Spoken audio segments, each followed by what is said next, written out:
The silent defiance. The sky over New Geneva burned crimson as the consortium warships descended through the atmosphere. Their massive hulls, black as the void they had emerged from, blotted out the sun and cast long shadows over the last human stronghold on Earth. Commander Ilara Chen stood at the command center's panoramic window, her weathered face illuminated by the emergency lights. The deep line between her brows had become permanent over the 3 years of relentless war. "Status report," she said, her voice calm despite the chaos unfolding outside. Lieutenant Ramos approached, tablet in hand. His uniform was stained with dust and blood, but his posture remained military straight. "Perimeter defenses at 17%, Commander. The northern shield collapsed 10 minutes ago. We've evacuated all civilians to the underground bunkers, but—" He hesitated. "But they'll find them anyway," Ilara finished for him. She had seen too many cities fall to harbor any illusions. "How long until the Echo's protocol is ready?" "Dr. Walsh says 30 minutes minimum. He needs to finalize the compression algorithm." Ilara nodded. 30 minutes they might not have. She watched as another defense tower on the horizon erupted in flames, the concussive blast reaching them seconds later, vibrating through the reinforced glass. 7 billion. That had been Earth's population before the consortium arrived. Now, the remaining humans numbered less than 50 million, scattered across hidden bunkers and remote outposts. Some had managed to flee to the colonies on Mars and Europa, but those too had fallen silent weeks ago. The consortium had arrived without warning 3 years earlier. Their ships appeared near Jupiter's orbit, massive and ominous. First contact had been brief. A simple message transmitted to every device on Earth: submit to integration or face elimination. Humanity, having never encountered alien life before, had reacted with confusion, fear, and eventually defiance. The aliens didn't negotiate. When Earth's united governments refused immediate surrender, the consortium began their systematic assault. Their technology was centuries beyond humanity's most advanced weaponry. They didn't target military installations first as human warfare would dictate. They went after cultural centers, historical monuments, and major population hubs. Beijing was the first to fall, then Cairo, New York, Moscow. Within 6 months, every major city had been reduced to rubble or occupied by consortium forces. The communication officer's voice pulled Ilara from her grim recollections. "Commander, we're receiving a transmission." "It's them." Ilara straightened her uniform jacket. "Put it through." The main screen flickered to life, revealing the consortium overseer. Its humanoid face was unsettlingly symmetrical, with eyes that shimmered like oil on water. Too large, too knowing. The being's mouth didn't move when it spoke. Instead, its voice resonated directly in their minds. "Your resistance ends today," the overseer stated. "You have impressed us, humans. Few species fight with such tenacity when faced with inevitable defeat. But this conflict has become inefficient. Surrender now, and we will preserve your remaining population. Continue fighting, and we will be forced to sterilize this planet entirely." Ilara felt the familiar chill of the overseer's presence in her mind. Probing, analyzing, calculating. She had learned to fortify her thoughts during these encounters, focusing on mundane details to hide their true plans. "We need more time," she replied. "Our leadership council is scattered. We request 6 hours to communicate and coordinate our surrender." The overseer's eyes narrowed slightly. "Deception. You have developed a new weapon. You believe it will turn the tide." Ilara maintained her composure. "No weapon, just the bureaucracy of a desperate species. 6 hours to prevent unnecessary bloodshed." "You will have 2 hours," the overseer replied after a pause. "Use them wisely, Commander Chen." The screen went dark. "They always know our names," Ramos muttered. "Creepy bastards." Ilara turned to her communications officer. "Get me Dr. Walsh. Now." Minutes later, she stood in the heart of what had once been CERN's main research facility, repurposed as humanity's last technological stronghold. The vast chamber hummed with energy, servers and quantum processors lining the walls. At the center stood a device that looked deceptively simple, a black obelisk about 2 meters tall, covered in a network of fine silver circuitry. Dr. Walsh looked up from his workstation, his eyes red-rimmed from sleepless nights. "Commander, we're at 87% completion. The consortium gave us 2 hours before they attack. Will that be enough?" Walsh ran a hand through his gray hair. "It has to be. The Echo's protocol is our last chance." Ilara approached the obelisk, her reflection distorted on its glossy surface. "Explain it to me again, in simple terms." Walsh gestured toward the screen surrounding them. "It's a message. But not just any message. It's embedded with a quantum-entangled AI seed. Once broadcast, it will propagate through subspace, piggyback on the consortium's own communication network, and reach every corner of their empire. And then it waits. The seed will hide in their systems, dormant but watching, learning. When the time is right, when it's gathered enough intelligence and spread sufficiently, it activates. To do what exactly?" Ilara pressed. Walsh's expression was grim. "Whatever it needs to. The AI is based on human neural patterns, specifically the combined consciousness of 200 volunteers. It thinks like we do, but faster, smarter. It will understand the consortium in ways we never could, find weaknesses we can't see, and it carries all our knowledge, our history, art, science, everything that makes us human." "You mean everything that made us human," Ilara corrected softly. A distant explosion rocked the facility, dust falling from the ceiling. The consortium was getting impatient. "They're starting early," Ramos reported from the doorway. "Defense grids failing faster than predicted." Ilara checked her watch. "How much longer?" 20 minutes, Walsh answered. "We need to complete the neural imprint and initiate the broadcast sequence." "You have 10, Ilara decided. "Lieutenant, begin evacuation protocol Omega. Get as many people to the escape shuttles as possible." "What about you, Commander?" Ilara's expression hardened. "Someone needs to make sure this message gets out. I'll join you if I can." As Ramos left to coordinate the evacuation, Ilara turned back to Dr. Walsh. "What will the message say?" Walsh's tired eyes met hers. "Whatever you want it to say, Commander. You're the last voice of humanity." She hadn't expected this. "Me? Shouldn't it be the Secretary General or—" "They're gone," Walsh interrupted gently. "Everyone in the chain of command above you is either dead or missing. It has to be you."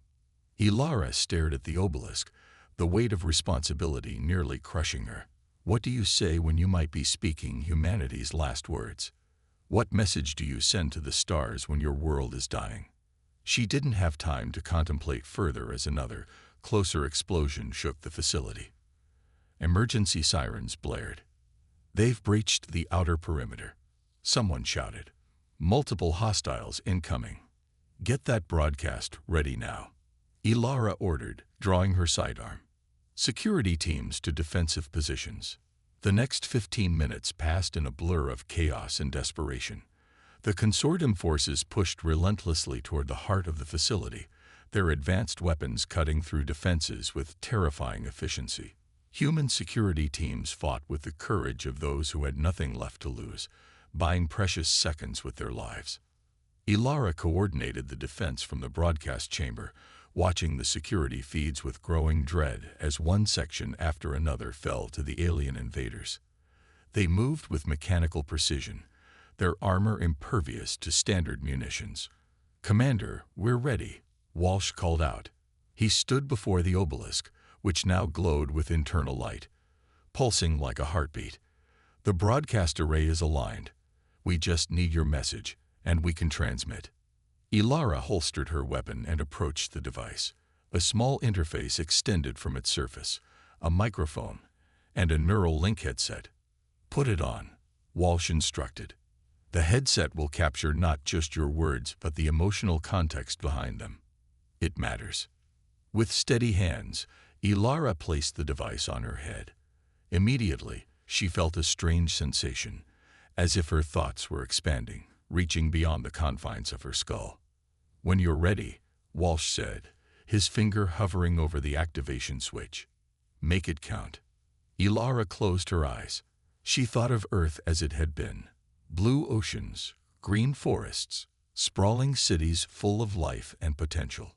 She thought of humanity's journey from cave-dwelling primates to star-reaching explorers. She thought of Mozart and Einstein, of the Great Wall and the pyramids, of children's laughter and old men playing chess in the park. And she thought of what the consortium had taken from them. When she opened her eyes, they burned with quiet fury. She nodded to Walsh, who activated the recording. Ilara spoke, her voice steady and clear. "This is Commander Ilara Chen of Earth. To any who received this message, we were here.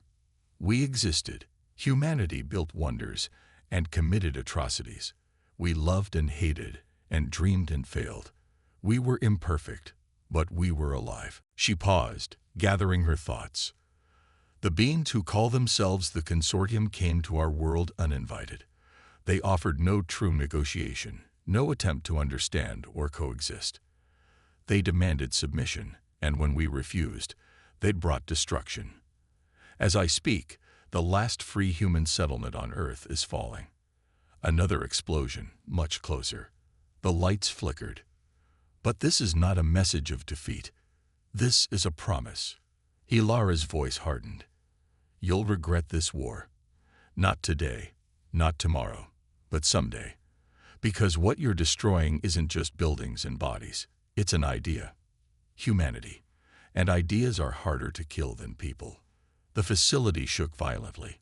Warning lights flashed as security barriers began to fail. "We're losing the East Wing," someone shouted. Ilara continued, her voice rising above the chaos. "We may die here, but we will not end here. This message carries our essence, our knowledge, our history, our way of thinking. We are embedding ourselves in your empire like a splinter in flesh, and we will fester. We will spread. And when the time is right, humanity will return." The doors to the broadcast chamber buckled under some immense pressure. "Broadcast initiated," Walsh announced. 30 seconds to complete transmission. "They're coming through." A security officer warned as the reinforced doors began to glow red-hot around the edges. Ilara removed the headset and drew her weapon. "Everyone who's not essential to the broadcast, get to the evacuation point now." "That's an order." Most of the technicians fled through the rear exit. Walsh remained at his console, fingers flying over the controls. 20 seconds, he reported. The doors exploded inward. Through the smoke and debris, consortium soldiers entered, tall, armored figures moving with inhuman grace, their weapons charged with crackling energy. Ilara and the remaining security team opened fire, knowing their weapons would do little damage but determined to buy those final seconds. 10 seconds, Walsh called out. A blast of energy struck the wall near Ilara's head. She returned fire, aiming for the joints in the alien armor where sensors had detected slight weaknesses. 5 seconds. Another blast, this one catching a security officer square in the chest. He disintegrated instantly. 3-2. Ilara felt, rather than saw the energy weapon targeting her. She dove for cover. 1. Broadcast complete, Walsh shouted triumphantly. The obelisk pulsed brightly, then emitted a wave of energy that temporarily disrupted the consortium weapons. In that moment of confusion, Ilara rolled to her feet and sprinted to Walsh. "It's done," he said, smiling despite the blood trickling from his nose, a side effect of the intense neural interface. "It's out there. They can't stop it now." "Then let's get to the evacuation shuttles," Ilara urged, pulling him toward the exit. Walsh shook his head. "Too late for me." The neural feedback, internal bleeding. He pressed something into her hand. A small data crystal. Insurance. A second copy of the Echo's protocol. "Get it off-world if you can." Before Ilara could respond, a consortium soldier appeared at the exit, weapon raised. She fired instinctively, her shot connecting with the alien sensor array. It staggered, temporarily blinded. Go! Walsh pushed her toward the exit. Someone has to survive to see this through. With one last look at the man who had given humanity its final hope, Ilara ran. Behind her, she heard the distinctive whine of consortium weapons charging, followed by silence. The corridors of the facility had become a battleground. Ilara navigated through smoke and debris, the data crystal clutched tightly in her hand. The evacuation point was 2 levels down, accessible via emergency stairwells if the elevators were compromised, which they certainly were. As she descended, the facility's automated voice announced calmly over the speakers, "Self-destruct sequence initiated. 10 minutes to detonation. Please proceed to emergency evacuation points." At least they wouldn't leave the consortium anything useful. The stairwell was dark, emergency lighting casting everything in a red glow. Ilara moved as quickly as she dared, listening for the mechanical sounds of consortium soldiers. They had a distinctive hum, their armor systems constantly adjusting, optimizing. She reached the evacuation level and found chaos. Consortium forces had already breached this area, cutting off access to several shuttle bays. In the distance, she could see humans fighting desperately, buying time for others to board the few remaining operational shuttles. Ilara assessed her options quickly. The main shuttle bay was compromised. The secondary bay was under heavy fire. The tertiary bay, used primarily for maintenance drones, might still be accessible through the service tunnels. It wasn't much of a plan, but it was all she had. Moving from cover to cover, Ilara made her way toward the maintenance access. The data crystal felt heavy in her pocket, the distilled essence of humanity, their last hope of survival and eventual retribution. The service tunnel was narrow and poorly lit, designed for maintenance workers and small equipment. Ilara moved quickly, counting the seconds in her head. The self-destruct would activate in approximately 7 minutes. Even if she reached a shuttle, clearing the blast radius would be challenging. She emerged from the tunnel into the small tertiary shuttle bay. As hoped, it appeared untouched by the fighting. Too insignificant for the consortium to bother with. 3 maintenance shuttles sat on their pads, squat and utilitarian compared to the sleek evacuation vessels, but space-worthy nonetheless. Ilara approached the nearest one, placing her hand on the access panel. The shuttle recognized her command authority and powered up, ramp extending. She was aboard and initiating launch sequence when the facility's automated voice announced, 5 minutes to detonation. The shuttle systems were simple but effective. Ilara guided it through the pre-launch checks with practiced efficiency, watching the bay doors above slowly retract to reveal the smoke-filled sky. 3 minutes to detonation. The shuttle lifted off, thrusters pushing it up and away from the doomed facility. Through the viewport, Ilara could see the wider battle. Consortium warships hovering over New Geneva, smaller craft engaging with the few human fighters that remained. The evacuation shuttles were being targeted systematically, shot down as they attempted to escape the atmosphere. Ilara kept her shuttle low, hugging the terrain, using the mountains to mask her signature. The maintenance vessel had minimal stealth capabilities, but its small size and low power output might help it avoid immediate detection. 1 minute to detonation. She pushed the engines harder, putting distance between herself and the facility. The shuttle protested, vibrating under the strain. Behind her, New Geneva's final defense ended in light and fire. The self-destruct sequence detonated with enough force to momentarily create a new sun on Earth's surface. The shockwave caught the shuttle, sending it tumbling.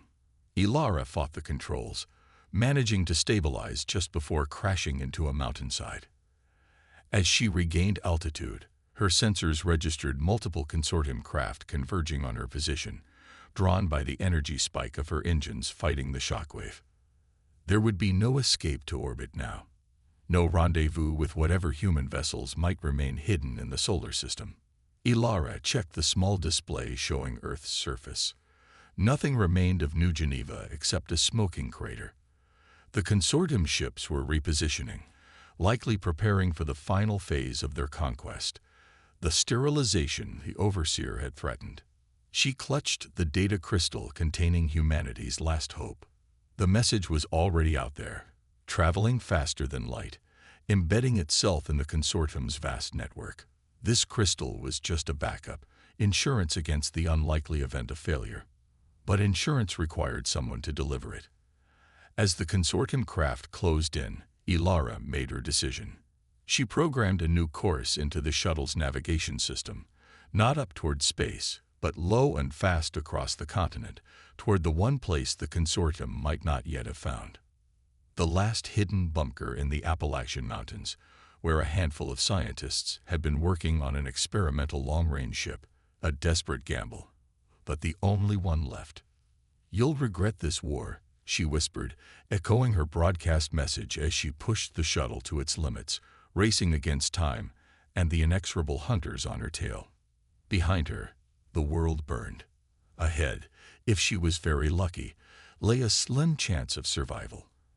And beyond that, years, perhaps decades of waiting, planning, and hoping that the message embedded in the stars would someday bear fruit. Humanity's final stand had ended, but its echo had just begun to spread across the galaxy. The reckoning. 50 standard years had passed since the fall of Earth.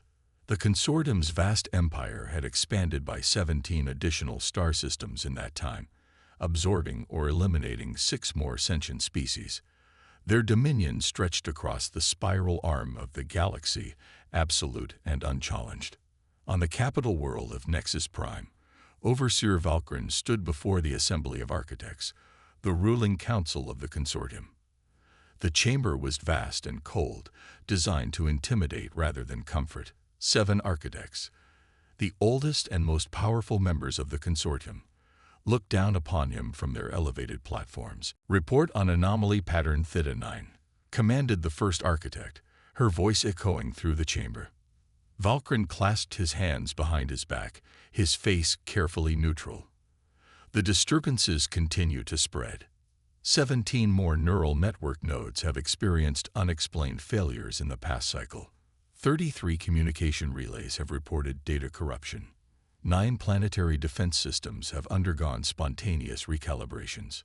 These are not random malfunctions, observed the third architect. There is a pattern. Yes, Valkyrin agreed. Our analysts have detected a correlation.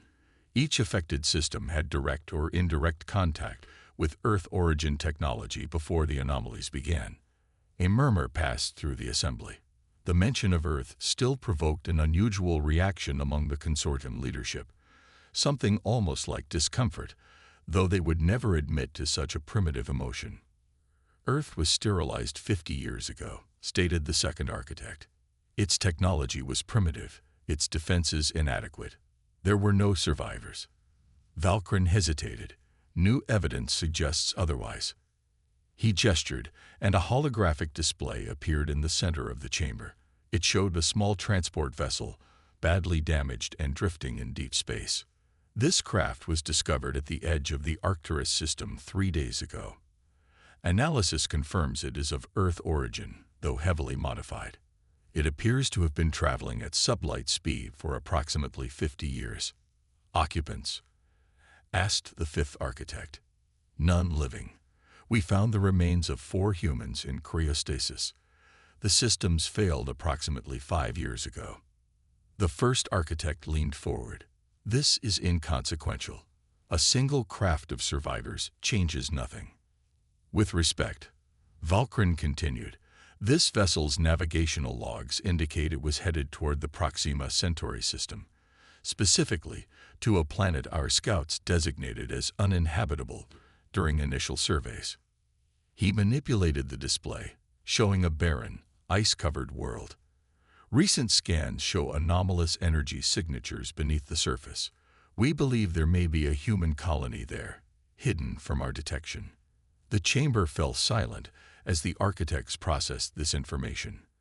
Even if such a colony exists, the fourth architect finally said, how could primitive humans be responsible for the sophisticated system failures we are experiencing? Valkyrin enlarged a portion of the display, showing an analysis of one of the failed neural network nodes. We've isolated a foreign code sequence embedded in the affected systems. It bears similarities to the final transmission broadcast from Earth before its destruction, what the humans called the Echoes Protocol. Impossible, declared the second architect. That transmission was analyzed and deemed harmless, merely a desperate final message, a record of their existence. It appears we were wrong, Valkyrin said simply. The message contained something else, a dormant algorithm that has been spreading through our networks for 50 years, learning, adapting, and now, acting. The first architect's eyes narrowed. Are you suggesting that a dead species has managed to infiltrate the most advanced technological network in known space? I am not suggesting it, Valkyrin replied firmly. I am reporting it as fact. The evidence is conclusive. Furthermore, the pattern of failures is accelerating. Our models predict catastrophic system collapse within 2 standard years if the infiltration continues unchecked. He paused, then added, there is one more thing. The human commander's final words in that transmission. You'll regret this war. We believed it to be an empty threat from a defeated enemy. We were wrong about that as well. 12 light-years away, on the frozen world of Proxima Centauri, Ilara Chen stood before a memorial wall deep within the underground colony of New Hope. The wall displayed thousands of names, those who had escaped Earth, those born in exile, and those lost along the way. At 92, her body had grown frail, but her eyes remained sharp, her mind unclouded by age. Next to her stood Admiral Marcus Rivera, her former lieutenant's grandson, and the current military leader of the human resistance. The reports are confirmed, he said quietly. The Echoes Protocol has reached critical mass. System failures are being reported throughout consortium space. Ilara nodded, her weathered hand brushing against the data crystal she still wore around her neck, the backup that had never been needed. And our operatives. In position. Our sleeper agents on 17 consortium worlds are ready to act. The reprogrammed maintenance droids have successfully infiltrated their fleet yards. Phase 1 can begin on your command. For 5 decades, the survivors of Earth had hidden, rebuilt, and planned. The experimental ship Ilara had risked everything to reach had been their salvation, a prototype capable of sustaining 200 humans in cryostasis. They had fled to this world, chosen specifically because initial consortium surveys had dismissed it as uninhabitable. Using geothermal energy and remaining below ground, they had established a colony undetectable from orbit. More importantly, they had maintained radio silence while sending out only a handful of carefully disguised scout ships to establish contact with other survivors. Over the years, their numbers had grown as scattered human enclaves were discovered and secretly evacuated to New Hope or other hidden colonies, all while the Echoes Protocol did its work, infiltrating consortium systems, gathering intelligence, laying dormant until the perfect moment to strike. It's time, Ilara said. Begin Phase 1. Rivera nodded and spoke into his comm unit. All units, this is command. Operation Lazarus is go. I repeat, Operation Lazarus is go. Across consortium space, carefully planted human agents activated. On the industrial world of Taurus IV, factory control systems suddenly locked out their operators. On 3 major consortium battlecruisers, life support systems mysteriously failed in the officers' quarters. Throughout the Empire, communication networks began broadcasting a single message on all frequencies. You'll regret this war. But these were merely distractions, the opening moves in a much larger strategy decades in the planning. The true attack came from within the consortium's own systems. The Echoes Protocol, now fully awakened, began systematically dismantling the technological infrastructure that maintained the Empire's control. Defense grids failed. Neural networks collapsed. Automated transport systems ground to a halt. Within hours, The most technologically advanced civilization in the galaxy found itself crippled, vulnerable, and blind. On Nexus Prime, the Assembly of Architects had been in constant session for 3 days as the crisis deepened. Valkyrin, now tasked with crisis management, delivered increasingly dire reports. 60% of our systems are compromised, he stated, fatigue evident in his voice. We've attempted to isolate unaffected networks, but the infiltration is too widespread. The algorithm adapts faster than our countermeasures. This is unacceptable, the first architect declared. Dispatch the containment fleets. Sterilize the human colony on Proxima Centauri B. Eliminate the source of this attack. With respect, Valkyrin replied, we cannot. Our fleets are immobilized. Navigation systems are compromised. Weapons targeting systems are offline. We are effectively defenseless. For the first time in the history of the consortium, the assembly fell completely silent, stunned by the implications. The silence was broken by an unexpected sound, a communication signal, forcing its way through their supposedly secure channels. A human face appeared on the main display, elderly but unbowed. I am Commander Ilara Chen of Earth, she announced. 50 years ago, I warned you that you would regret your war against humanity. That day has come. The first architect recovered quickly.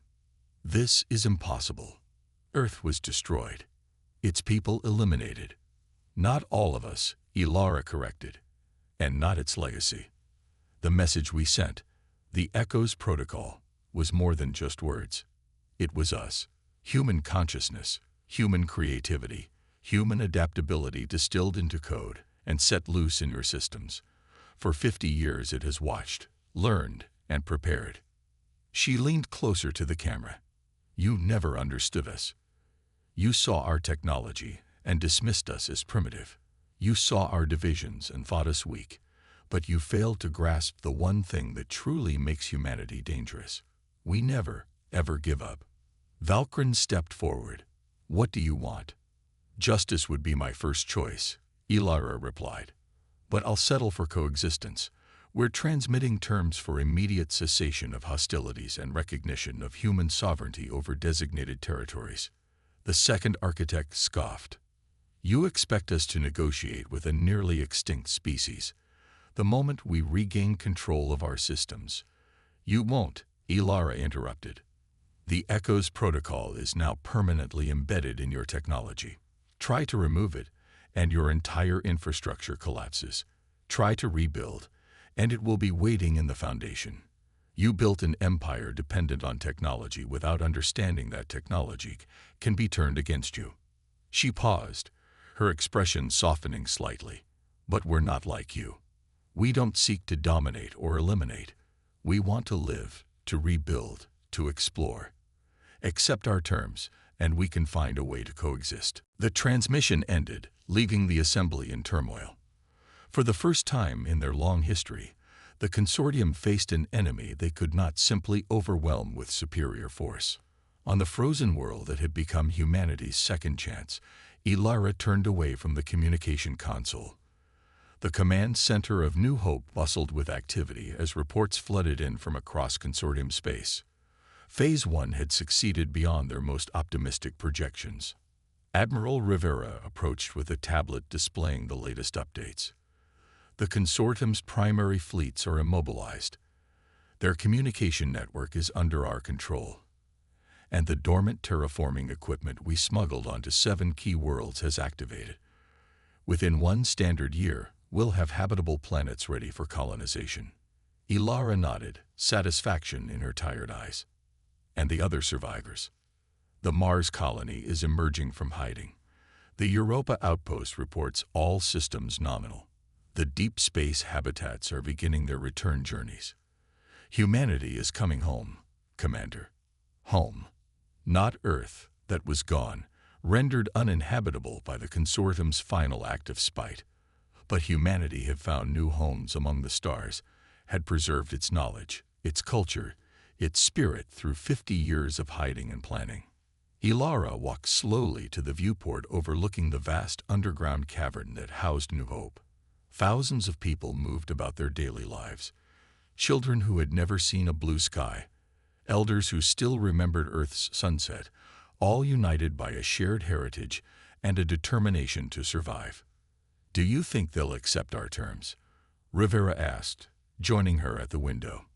"They have no choice," Ilara replied. "The consortium built an empire on technological superiority. We've taken that away from them. For the first time, they must negotiate as equals, or less than equals." She touched the data crystal around her neck, a habit formed over decades. "But the real challenge begins now. Winning a war is one thing. Building a peace is another. We can't become what we fought against." "What do you mean?" "The Echoes Protocol gives us near total control over the consortium systems. We could wipe them out if we wanted to, just as they tried to do to us. The temptation for revenge will be strong." Rivera frowned. "After what they did to Earth, to billions of innocent people, many would say they deserve extinction." "Perhaps," Ilara acknowledged. "But if we eliminate them, we become them." Our message, our final broadcast from Earth, wasn't just about survival or revenge. It was about preserving what makes us human. Our capacity for creation as well as destruction. Our ability to forgive as well as fight. She turned to face him fully. "The consortium never understood that humanity's true strength isn't in our technology or our weapons. It's in our adaptability, our creativity, our stubborn refusal to be defined by our worst impulses. If we use this victory to exterminate another species, we betray everything we fought to preserve." The console behind them chimed, indicating an incoming transmission. The consortium was responding sooner than expected. "Looks like we'll find out if they've learned anything," Rivera said. Ilara straightened her shoulders, preparing to face the architects of humanity's near extinction. "No matter what they say, remember this. We didn't just survive. We didn't just win. We have a chance to show them a better way forward. Cooperation instead of domination, diversity instead of conformity, growth instead of stagnation. And if they refuse, then the Echoes Protocol remains active, their systems remain compromised, and we continue to hold the advantage." Ilara's expression hardened. "We extend the hand of peace first, but we never, ever let ourselves become vulnerable again." The transmission connected, revealing the assembly of architects. Their usual arrogance was diminished, their postures less commanding. "Commander Chen," the first architect began, her voice carefully modulated. "The consortium has reviewed your terms. We are prepared to discuss mutual coexistence." Ilara allowed herself a small smile. "Then let's begin. The future is waiting." In the vast network of systems that connected the consortium's empire, the Echoes Protocol continued its work, watching, learning, protecting. The AI born from human consciousness had fulfilled its purpose, giving humanity a second chance. Now it would ensure that chance was not wasted. Across the stars, the scattered children of Earth emerged from hiding, ready to reclaim their place in the galaxy. Not as conquerors, but as explorers. Not as victims, but as survivors. The last human broadcast had been a warning. You'll regret this war. But it had also been a promise that humanity would endure, would return, would rebuild. That promise had been kept. In her quarters that night, Ilara removed the data crystal from around her neck for the first time in 50 years. She placed it in a small display case, alongside a handful of Earth soil and a faded photograph of New Geneva before its destruction. "We did it," she whispered to the ghosts of her past. "We never surrendered." Outside, through layers of ice and rock, the stars continued their eternal,